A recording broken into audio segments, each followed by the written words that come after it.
Oi, gente! Sejam bem-vindos ao meu canal. Se você é novo por aqui, eu costumo falar sobre casos criminais reais nas quartas. E nas sextas eu falo sobre mitos e lendas enquanto me maquio ou outras histórias.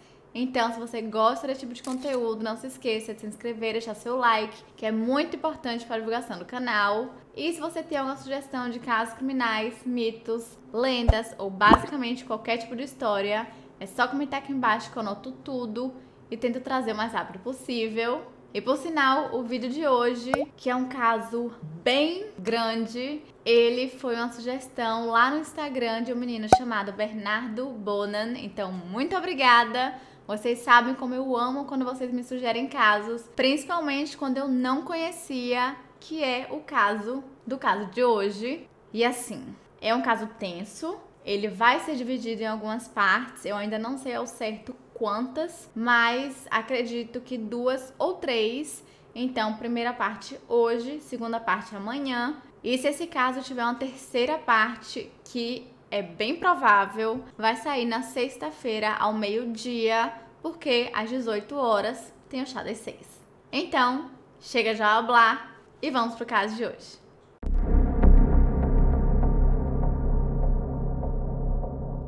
O caso que eu vou começar a contar pra vocês hoje é sobre os assassinos do pântano, ou The Moors Murders. Então precisamos falar sobre os assassinos, que são Myra Hindley e Ian Brady.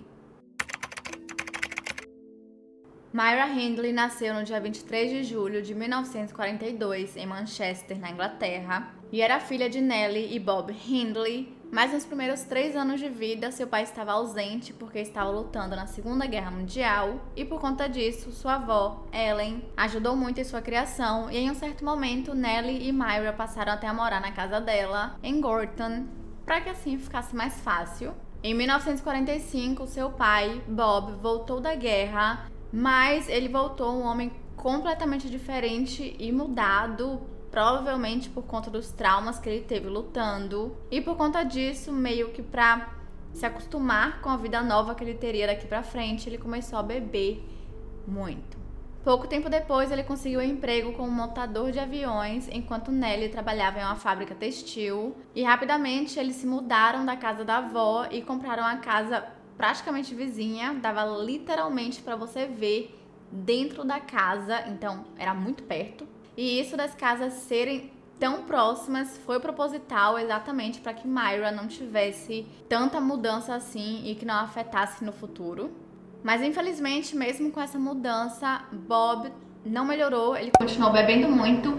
Agora, além de beber, ele começou a agredir fisicamente Nellie, principalmente na frente de Myra. E para evitar que ela visse tudo aquilo, toda aquela violência, sua avó a pegava e levava para sua casa com bastante frequência. Tinha vezes que Myra só voltava para casa para almoçar, que era o momento em que todo mundo estava feliz. E Myra tinha uma relação um tanto quanto complicada com seu pai, porque ao mesmo tempo em que ela o odiava completamente, ela queria sua aprovação.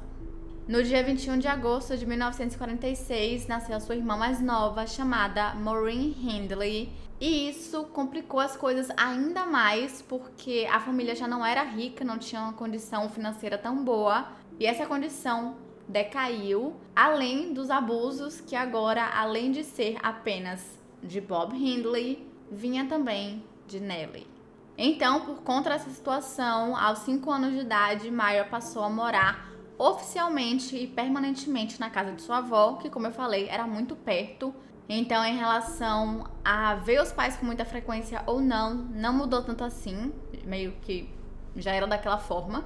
Myra passou a frequentar Peacock Street Primary, que era uma escola perto de sua casa, mas no começo ela sofria muito bullying de alguns meninos, até que aos 8 anos de idade, um deles a agrediu e ela voltou chorando para casa, desesperada. Mas seu pai, que era conhecido no exército por ser um homem agressivo, esperava que suas filhas fossem da mesma forma, tanto que ele as ensinava a lutar, considerando que elas eram muito crianças ainda, dizendo que elas precisavam saber se defender. Então, quando Myra voltou para casa chorando, desesperada, o pai dela falou para ela voltar até lá e dar um belo de um soco na cara da outra criança. E foi isso que ela fez, porque ela estava recebendo as ordens do seu pai, que era um adulto, então provavelmente ele estava certo, fazendo com que Myra não apenas fosse 100% acostumada com violência, mas também ela associava violência com uma coisa boa, com a recompensa, porque sempre que ela fazia algo do tipo, o seu pai finalmente meio que a aprovava de alguma forma. Aos poucos, Myra passou a ser conhecida na comunidade por ser dura e agressiva, porém não de forma delinquente, mas como realmente uma forma de proteção e defesa própria, visto que ela havia sofrido muito bullying quando era mais jovem. E após ser reprovada em quase todas as suas matérias, ela passou a frequentar a escola Ryder Brown Secondary Modern, onde passou a ser conhecida por ser uma das mais inteligentes da classe, com um QI acima da média. Mas apesar de tirar notas muito boas, seu histórico de frequência era simplesmente terrível, porque sua avó vivia deixando ela faltar às aulas apenas para ficar lhe fazendo companhia em casa. Naquela época, basicamente, as meninas cresciam, começavam a trabalhar, provavelmente em uma fábrica, se casavam, tinham filhos, muitas delas paravam de trabalhar e era isso, felizes para sempre. E então as pessoas assumiam que era isso que Myra queria, e na verdade, por um bom tempo, era. Mas não durou muito tempo assim não. E sua família, apesar de todos os problemas, o álcool e a violência, eles eram extremamente respeitados em sua comunidade. E Myra era considerada gentil, principalmente com as crianças, tanto que ela costumava ser babá de quase todas, o que é bem estranho e esquisito, considerando o que ela passaria a fazer no futuro. Além disso, ela praticamente se tornou a protetora de todas as crianças menores e mais indefesas do bairro, e foi dessa forma que ela conheceu um menino de 13 anos de idade quando ela tinha 15, chamado Michael Higgins.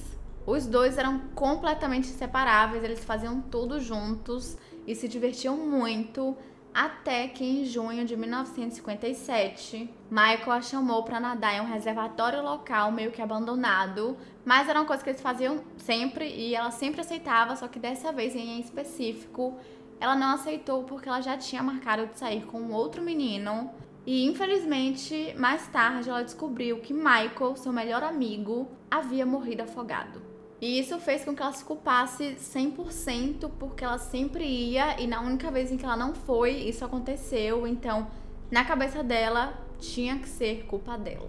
Depois disso, ela ficou tão mal que acabou abandonando a escola e conseguindo um emprego. E em um certo dia, em um desses empregos, ela chegou chorando porque ela havia perdido o seu pagamento, que naquela época vinha em um envelope, tipo dinheiro vivo mesmo, e ela tinha perdido. E então, os seus colegas de trabalho que gostavam dela, pelo menos naquela época, juntaram e cada um deu uma porção dos seus próprios dinheiros para juntar e dar para ela. Porém, poucos dias depois, ela misteriosamente perdeu o dinheiro novamente. Só que dessa vez eles não acreditaram e eles viram que ela estava só se aproveitando da bondade deles. E na verdade, as pessoas acreditam que realmente dessa vez, dessa primeira vez que ela perdeu, ela havia realmente perdido, mas como ela viu que foi super fácil conseguir o dinheiro das outras pessoas, ela tentou uma segunda vez, mas não deu certo. Na mesma época, ela decidiu platinar o seu cabelo para parecer mais velha e também para se destacar, visto que não era uma coisa muito comum as meninas fazerem isso. Hoje em dia, meio que já não é tão comum assim, porque dá muito trabalho. E além disso, ela decidiu começar a usar lápis de olho com bastante frequência e usar o cabelo mais volumoso com bastante laque. E esse foi o estilo que ela adotou por boa parte de sua vida, e até mesmo Maureen, sua irmã mais nova, passou a adquirir o visual para ficar mais parecida com Myra. Aos 16 anos de idade, ela passou a ter um interesse maior pela Igreja Católica e seus ensinamentos, se tornando extremamente dedicada à religião e até mesmo decidiu que só teria relações sexuais após o casamento. E ao longo dos anos, ela ia pulando de um emprego para outro. Eu não sei exatamente porquê, se era uma coisa que ela fazia porque ela queria mesmo, ou se ela era demitida, mas não sei. E também passou a namorar um menino chamado Ronnie Sinclair, que na verdade ela conhecia desde os seus 12 anos de idade. E pouco tempo depois, ele a pediu em casamento e ela aceitou. E quando ela contou essa novidade para sua família, Sua mãe não gostou muito porque ela tinha 17 anos ainda, então ela tinha muita coisa pra viver e a mãe dela queria que ela vivesse isso, curtisse mais um pouco, conhecesse outros rapazes pra ter certeza de que realmente com quem ela se casasse era a pessoa certa. O que fez com que Myra começasse a mudar um pouco de pensamento e Ronnie começou a irritá-la com coisas pequenas do dia a dia que antes não a incomodavam, começaram a incomodar bastante.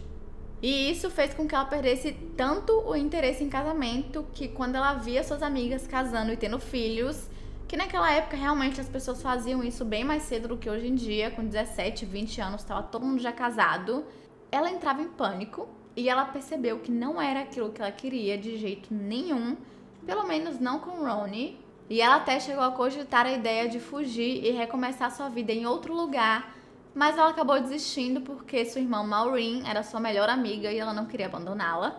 Em dezembro de 1960, Myra começou a trabalhar em uma empresa chamada Millwards Merchandising, que era uma empresa de produtos químicos em Manchester. E foi lá onde ela ficou completamente e enlouquecidamente apaixonada por um homem, principalmente pelo fato de que ele estava 100% nem aí pra ela. E naquela época, Myra recebia bastante atenção, principalmente dos homens, exatamente porque ela era diferente, ela tinha o cabelo platinado e ela era mais ousada. Mas dessa vez isso não estava acontecendo, o que só a deixou mais interessada. E agora precisamos falar sobre esse homem que se chamava Ian Brady. Ian Brady nasceu no dia 2 de janeiro de 1938 em Glasgow, na Escócia, e era filho de Margaret Stewart ou Maggie. Seu nome de nascimento era Ian Duncan Stewart e pouco se sabe sobre seu pai, mas de acordo com Maggie, ele era um jornalista que acabou morrendo 3 meses antes do nascimento do filho. Quando ele nasceu, sua mãe estava com 28 anos de idade e não tinha uma condição financeira muito boa, o que fez com que eles morassem em um quarto alugado, mas infelizmente ela não conseguia nenhum emprego porque ela não tinha com quem deixar o filho. Então ela foi praticamente forçada a entregar o seu próprio filho para adoção, para que ele tivesse pelo menos a chance de ter uma vida melhor. E então, uma coisa que eu achei um pouco esquisita, por sinal, eu não sei se era assim que acontecia antes, mas ela colocou um anúncio na janela de uma loja oferecendo 1 libra por semana para quem pudesse cuidar do seu bebê. E pouco tempo depois, um casal chamado Mary e John Sloan apareceram dizendo que estavam se interessados, porém eles tinham mais 4 filhos e não tinham uma condição financeira muito melhor do que Maggie. Porém, eles estavam 100% interessados e dispostos a realmente cuidar, porque eles tinham tempo para isso e bastante amor para dar. Então, eles acabaram adotando Ian Brady. E eles até permitiam que Maggie visitasse o seu filho todo domingo, só que ela não usava seu nome, ela usava o nome de Peggy. E Ian basicamente acreditava que ela era apenas uma tia muito legal que lhe dava muitos presentes. Aos 5 anos de idade, ele passou a frequentar a Camden Street Primary e ele era uma criança bem obediente, mas ele tinha uns acessos de raiva e se ele fosse contrariado, ele começava a bater sua cabeça sem parar em uma almofada até ficar vermelho. Primeira bandeira vermelha? Aos 9 anos de idade, em um aniversário de um dos outros filhos de Mary e John, a família foi visitar o Loch Lomond, que é um lago muito famoso da Escócia, e foi lá onde Ian descobriu um amor por áreas abertas, que é uma coisa que vai aparecer no futuro, mas não como uma coisa boa. Em 1947, eles se mudaram para um bairro chamado Pollock, que era um bairro melhor do que o bairro que eles moravam, porque pelo que eu entendi, eu não lembro agora direito o nome do bairro, mas ele morava tipo em uma favela na Escócia, e agora a família tinha uma condição financeira um pouco melhor, mas isso fez com que o contato com Maggie/Peggy diminuísse bastante, e nessa época ele também descobriu que ela era sua mãe biológica, o que deve ter sido um grande choque. Pouco tempo depois, Maggie conheceu e se casou com um homem chamado Patrick Brady, que era um ex-militar, e então o casal se mudou para Manchester, na Inglaterra, o que fez com que a comunicação entre Maggie e Ian diminuísse ainda mais, e eles começassem a meio que se comunicar apenas por cartas. E de acordo com o próprio Ian, ele teve uma infância bem normal, mas ao longo dos anos algumas histórias começaram a surgir que comprovavam o contrário. Um homem disse que quando ele era criança e que Ian na época deveria ter uns 10 anos de idade, ele, juntamente com um grupo de amigos, o prendeu em uma árvore. Então Ian o cobriu com jornais e ameaçou incendiá-lo, e que Ian também andava sempre com um canivete no bolso. E uma mulher mais tarde disse também que se lembra de ver Ian em cima de um prédio segurando um gato e jogando esse gato de cima do prédio, mas Ian nega as duas histórias, principalmente a do gato, porque realmente ele não gostava muito de pessoas, ele nunca gostou, mas ele amava animais, tipo 100%, e todos os animais, o que provavelmente era verdade. Eu acho que ele não estava mentindo. Primeiro porque ele ficou conhecido por falar demais, tipo, contar muita verdade, até eram uns detalhes que não precisava, ele falava sempre. E porque ele tinha uma cachorrinha chamada Sheila, que ele gostava bastante. E realmente não se sabe se essas duas histórias, a do homem e a da mulher, são verdadeiras, porque uma coisa bem esquisita que acontece bastante em casos grandes é que do nada começam a surgir pessoas inventando histórias apenas como uma forma de se envolverem de alguma forma no caso. E também tem aquilo de que muitas pessoas começam a confessar vários crimes que elas nem cometeram apenas para chamar atenção, então não sabemos. Aos 11 anos de idade, ele teve sua primeira namorada e Ian se lembra deles se beijarem com tanta ferocidade e violência que eles se beijavam até suas bocas literalmente começarem a sangrar. Eca. Pouco tempo depois, ele começou a namorar uma outra menina chamada Evelyn Grant, e dessa vez o relacionamento foi bem diferente do primeiro, agressivo lá, porque ele considerava a Evelyn extremamente pura e inocente, então ele não queria de jeito nenhum estragar essa inocência. Então, por conta disso, eles também não tiveram relações sexuais. Mas o relacionamento terminou quando Ian a ameaçou com uma faca após ela aparecer no baile lá da escola com outro menino. Em 1950, aos 12 anos de idade, ele passou no exame de admissão da Shawlands Academy, que era uma escola pública extremamente respeitada. Porém, apesar de ser muito inteligente, Ian era muito preguiçoso, então não se dedicava aos estudos e não demorou muito até que começasse a fumar bastante e praticamente desistiu de fazer todos os trabalhos escolares. E nessa época ele começou a ter um interesse um tanto quanto esquisito e problemático pelos nazis, especialmente por Hitler. Ele só falava nisso, ele amava isso. E quando ele brincava de guerra com seus amigos, ele fazia questão de ser um soldado alemão. Segunda, bandeira vermelha. Ele também começou a colecionar facas. Pouco tempo depois, sua cachorrinha, chamada Sheila, que eu mencionei mais cedo, acabou ficando doente. E então, em um certo dia, quando Ian tinha saído com os amigos para ir no cinema, quando ele voltou para casa, ele encontrou sua mãe na cozinha chorando desesperadamente. E ele soube que Sheila havia falecido. Então ele saiu correndo de casa e começou a pensar na vida e começou a ter alguns insights. E ele começou a não ver muito sentido na vida. E pra ele não fazia muito sentido não fazer alguma coisa, porque no final todo mundo ia morrer de qualquer forma. E ele também parou de acreditar em Deus. Eu não sei especificamente se ele parou de acreditar nesse momento ou se ele já não acreditava antes. E ele apenas parou de ver o sentido na vida a partir desse momento. E foi a partir daí que ele começou a entrar no mundo do crime. E então, em 1951, quando ele tinha 13 anos de idade, ele e alguns amigos começaram a roubar algumas casas e lojas locais e foram parar no tribunal de menores. Mas todos eles receberam apenas liberdade condicional, afinal eles só tinham 13 anos de idade e não é considerado um crime tão grave assim.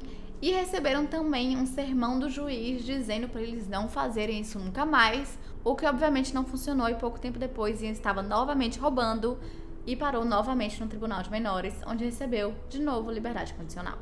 Em um certo dia na escola, ele descobriu que um dos meninos havia o dedurado, provavelmente por conta de algum roubo. Não encontrei informações específicas sobre isso. E ele decidiu confrontar esse menino, que ficou morrendo de medo, e Ian amou isso. Ele amou a sensação de causar completo pavor em outras pessoas, especificamente em outras crianças.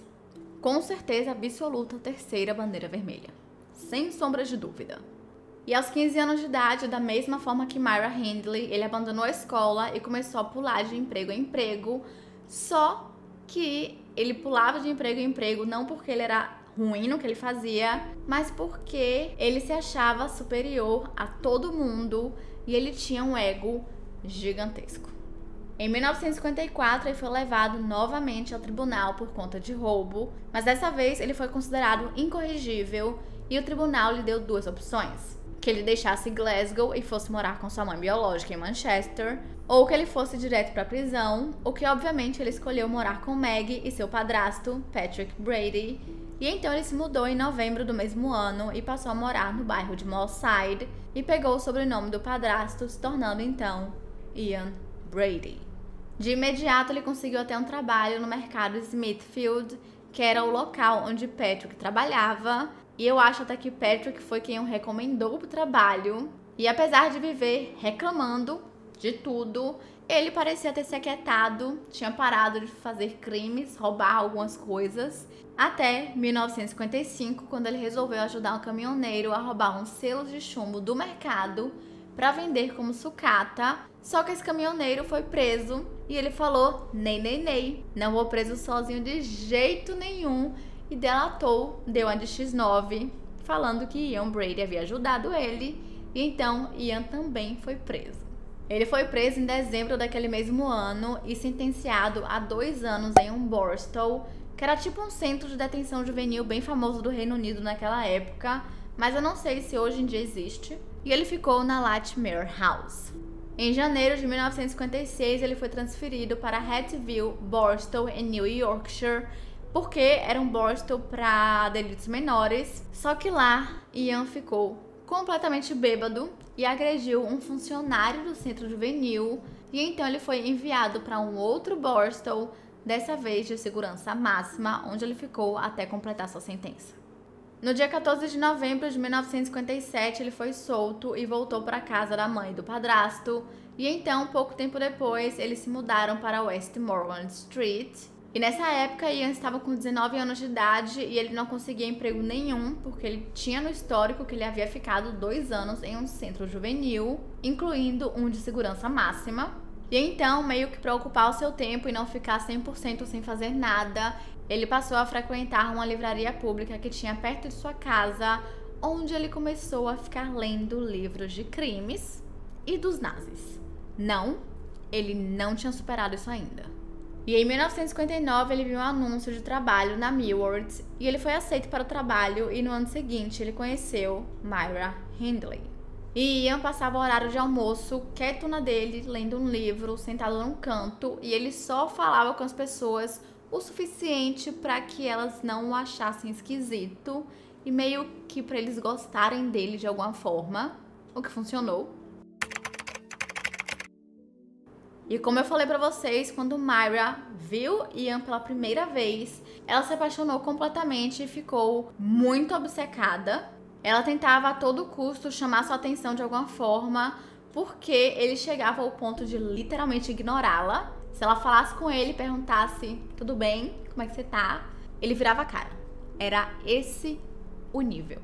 Mas ao invés disso desanimá-la e ela falar que não merecia um homem desses, isso só fez com que ela se interessasse mais e mais e mais, porque na cabeça de Myra ele era diferente. Se todos os homens demonstravam interesse nela e ele não, significava que ele era diferente de alguma forma, o que realmente ele era, mas definitivamente não no bom sentido.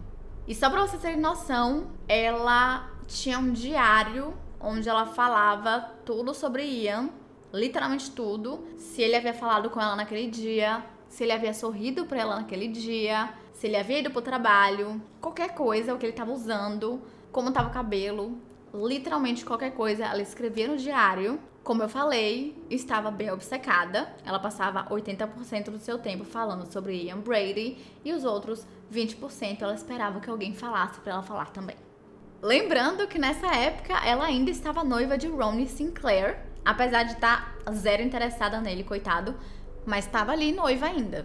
Mas depois de um tempo ela acabou terminando o seu relacionamento com o Ronnie para poder focar mais ainda, 200% em Ian.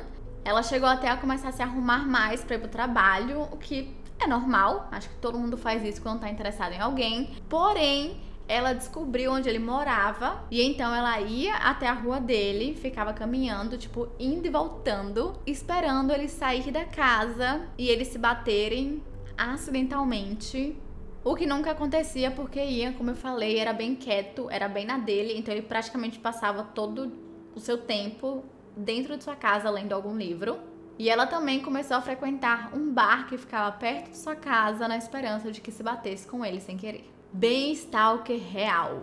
E isso tudo durou 1 ano até que ela começou a pensar em outras formas de chamar a atenção dele. E acontece que ela sabia que ele gostava de ler bastante e sabia exatamente quais livros ele lia e quais eram seus preferidos. Então ela começou a pegar os mesmos livros na livraria e começou a ler em seu tempo de almoço. Ela praticamente parou de socializar no trabalho para poder ficar lendo na frente dele, na esperança de que ele começasse a conversar, perguntar sobre o livro e, pasmem, funcionou. E no começo não era uma conversa muito longa, era mais tipo, pô, legal, esse livro é legal, eu já li, tchau. Era tipo isso, mas era o suficiente para manter Myra interessada. E agora que ela tinha finalmente conseguido chamar a atenção dele, ela continuou lendo mais livros e Ian começou a falar cada vez mais com ela, então tava tudo perfeito. Pra ela tava incrível. Um tempo depois, em uma festa de final de ano da empresa, eles chegaram a dançar juntos e de lá eles continuaram meio que em um encontro, terminando com Ian a deixando em casa, ele dando um beijo, até que depois eles tiveram realmente um encontro e começaram a namorar oficialmente. Não sei se vocês lembram, mas eu falei que Myra era extremamente religiosa e ela levava suas crenças muito a sério, mas com o tempo, com o seu relacionamento com Ian, ela começou a meio que mudar um pouco isso, porque ele começou a compartilhar com ela tudo que ele achava da vida, o fato dele achar que não fazia sentido não fazer as coisas por medo de, sei lá, ser preso, por exemplo, porque todo mundo iria morrer no final. E também que ele não acreditava em Deus, e isso foi fazendo com que ela fosse mudando o pensamento e se afastando cada vez mais da sua religião e da igreja. E também eles tiveram sua primeira relação sexual, que de acordo com Myra, que tinha uma visão de que seria uma coisa romântica, ou pelo menos agradável, que deveria ser, foi extremamente violento, tipo, bem agressivo. E não demorou muito até que ela o apresentasse à sua família, e seu pai amou Ian, falou que era perfeito, grande partidão, enquanto sua mãe não gostou nem um pouco. Ela falou que Ian lembrava muito o seu marido, o pai de Myra, pelo fato dele ser muito possessivo e abusivo. E aparentemente Ian não apresentou Myra à sua família. Ele não queria. Ele nem deixava ela entrar na casa dele pra ela não conhecer Maggie e Patrick. No começo, o relacionamento dos dois era bem normal, né? Saíam pro cinema, ficavam juntinhos. Mas depois Ian começou a ensinar a Myra sobre os nazis e ambos compartilhavam o mesmo sentimento de superioridade em relação às outras pessoas. Eles também passaram a procurar no jornal por pessoas que haviam cometido crimes contra animais e quando eles obtinham essa informação, eles caçavam esses criminosos e destruíam suas propriedades ou até mesmo atacavam a própria pessoa. E basicamente esse foi o início de tudo, onde Ian ia introduzindo seu estilo de vida bem aos pouquinhos para Myra, o que fez com que ela mudasse até mesmo o seu estilo de roupa para um estilo mais estiloso, que de acordo com Ian, era como uma enfermeira nazista se vestia. Quarta bandeira vermelha? Sinceramente, eu nem sei mais, já me perdi. De acordo com Myra, ela não concordava com tudo que Ian fazia ou falava, mas ela fazia tudo o que ele pedia porque ela queria mantê-lo feliz e agradá-lo de alguma forma, e isso acabou se tornando normal. Um padrão, ela sempre fazia isso até ela começar a fazer coisas muito mais pesadas. Como Ian tinha uma paixão enorme por locais abertos, desde criança, quando ele visitou Loch Lomond na Escócia, ele começou a levar Myra para os pântanos ingleses, onde eles ficavam conversando, bebendo vinho e criando planos para roubar um banco. Bem romântico, num pântano. Porém, para eles conseguirem roubar um banco, eles precisavam de um carro de fuga. Só tinha um pequeno problema, nenhum dos dois sabia dirigir. Então Myra começou a fazer as aulas, no qual ela acabou sendo reprovada 3 vezes. E rapidamente Ian começou a mudar o seu plano para algo mais macabro. Tudo começou quando ele pediu que Myra lesse um livro chamado Compulsion, que conta um relato ficcional do caso real de Leopold e Loeb, que foram 2 jovens de famílias ricas que tentaram cometer o assassinato perfeito de um menino de 12 anos de idade, e ambos conseguiram escapar da pena de morte por conta da idade que eles tinham. E quando Myra terminou o livro, Ian perguntou todo feliz pra ela o que ela havia achado daquilo, e ela disse que terrível, horrível, credo, mas perguntou por que ele queria tanto que ela lesse, e ele disse que queria cometer o crime perfeito.